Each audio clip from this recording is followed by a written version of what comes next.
Good evening. నేను మీ Raj Kumar, wealth manager. ఈరోజు మనము హెల్త్ ఇన్సూరెన్స్ ఎంత తీసుకోవాలి, చాలామంది నన్ను అడుగుతూ ఉంటారు, సార్ హెల్త్ ఇన్సూరెన్స్ ఎంత ఎంత తీసుకుంటే బాగుంటుంది ఒక ఇండివిజువల్కి కానీ ఫ్యామిలీకి కానీ అనే విషయము ఈరోజు మనం తెలుసుకుందాం. దీంట్లో 2 టైప్స్ ఉంటాయండి. ఎవరైనా మ్యారేజ్ కానీ వాళ్ళు ఇండివిజువల్ కూడా తీసుకోవచ్చు, లేదంటే ఫ్యామిలీ ఫోటోలు 2 అడల్ట్స్ ప్లస్ 2 చిల్డ్రన్ వాళ్ళు కూడా తీసుకోవచ్చు. మనం జనరల్గా ఒక సింగిల్ కానీ లేదంటే 2 అడల్ట్స్ అంటే వైఫ్ అండ్ హస్బెండ్ 2 పిల్లలు కావాలంటే 3 పిల్లలు కూడా మనము తీసుకోవచ్చు.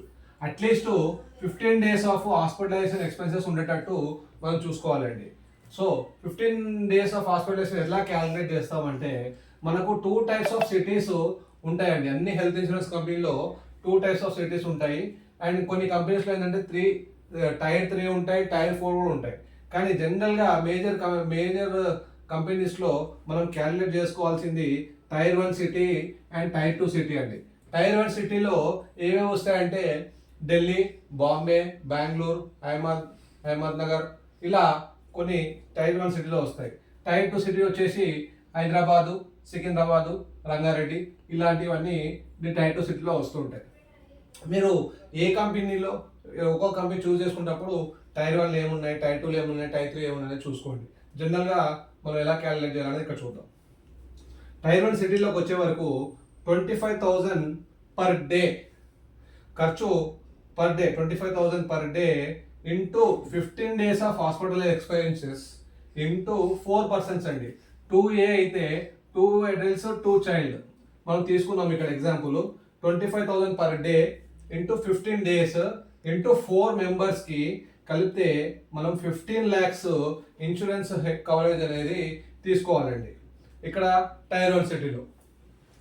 అదే టైర్ 2 సిటీలో తీసుకుంటే 15,000 per day into 15 days, at least 15 days of hospitalization అంటున్నాం. సో 15,000 ఇంటూ 15 డేస్ ఇంటూ 4%, ఇది 4%. సో 4% ఇది వచ్చేసి మనకు 9 lakhs రూపీస్ కవరేజ్ కిందకి వస్తుంది అనమాట. సో మనకు మినిమం సమ్ అష్యూర్డ్ వచ్చేసి ఈ టైర్ 1 సిటీలో 15 లక్షల కవరేజ్ ఉండాలి మీ మొత్తం ఫ్యామిలీకి. మరియు 9 lakhs అంటే 10 lakhs at least 9 to 10 lakhs coverage in tier 2 city ఉండాలండి. దీనికి మీకు ఇంకా ఎక్కువ సమస్యలు కావాలంటే కూడా మీరు తీసుకోవచ్చు. మనము నెక్స్ట్ స్లైడ్లో సీనియర్ సిటిజన్స్కి ఎంత తీసుకోవాలనేది దాని గురించి తెలుసుకుందాం. అలానే మనము ఇక్కడ సీనియర్ సిటిజన్కి మినిమం కవరేజ్ ఎంత ఉండాలి అనేది తెలుసుకుందాం. ఇక్కడ సీనియర్ సిటిజన్ అయితే 2 అడల్ట్స్ కానీ లేదంటే 4 మెంబర్స్ కానీ మనము ఇక్కడ క్యాలిక్యులేట్ చేయడం జరుగుతుంది. 2% ఇది 4%కి మనం క్యాలిక్యులేట్ చేయడం జరుగుతుంది. ఓకే, సేమ్ ఇక్కడ మనం ఇంతకుముందు చూసాము, ఏదైతే ఇండివిజువల్ కానీ ఫ్యామిలీ ఫోటర్ యంగ్స్టర్స్ కానీ బిలో 50 years ఉన్న వాళ్ళకి 15 డేస్ హాస్పిటలైజేషన్ ఎక్స్పెన్సెస్ కావాలి అనుకున్నాం.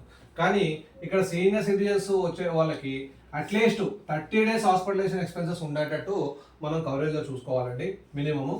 అయితే ఇక్కడ టైర్ 1 సిటీలో వచ్చేసి 25,000 రూపీస్ పర్ డే ఇంటూ మనకైతే 30 డేస్ అంటే 30 days hospitalise expenses into 25,000 per day into 4 మెంబర్స్కి కలుపుకుంటే 30 లక్షల మినిమం కవరేజ్ ఉండాలండి.